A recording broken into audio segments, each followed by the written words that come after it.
camera, Stefan? Yes, we do, and we can see you now.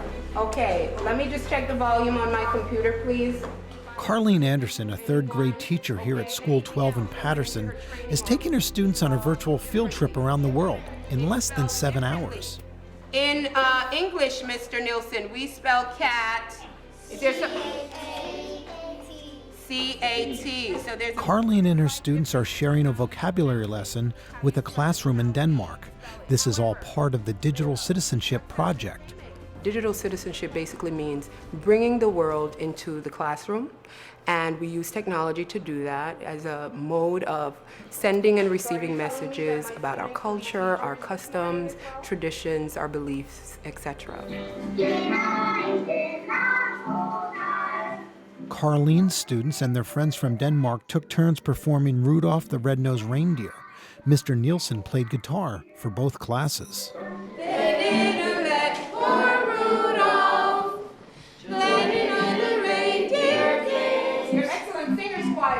What I've noticed with my students after the Skype sessions, I've noticed that the cultural divide narrows. The next stop on our tour was a school in Maine where students shared a lesson about caring. Responsibility means being accountable for what you say and do. School number 12 invited Norman, the therapy dog, for this segment. What Norman really does as a therapy dog is he's a volunteer, and he works in his community with disabled people. He works with children in school, like you guys, so you can get a good appreciation of a dog. With Denmark, you saw how language is an essential part of our experience. With Maine, communities of caring. We showed the students the relevance of even animals and how they help people.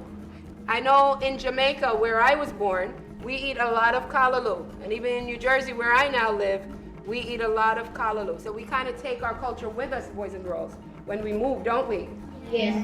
With the students in Guyana, we continued our discussion about diversity.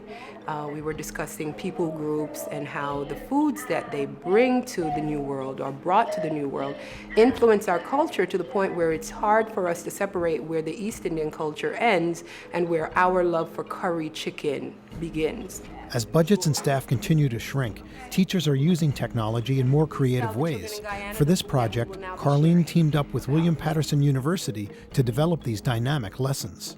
These children who may or may not have the technology at home are still getting to meet the New Jersey technology literacy standards and collaborate and communicate at the same time that they're meeting social studies standards of learning about different cultures, learning about traditions, learning about diversity.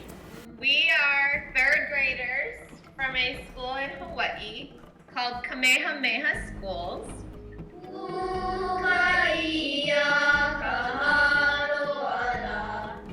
It's important for my students to have those real life experiences where they can compare and contrast, see how we're alike, how we are different. In 2009, New Jersey's population was 8,707,739. And similar to the students in Hawaii and how you have two oppressed people groups. You have the Hawaiians, you have the African Americans, and even those who are Afro-Caribbean or, the Spanish-speaking persons from the Caribbean who are now in New Jersey. And so it was a way for us to see the melding of our cultures, things that are similar.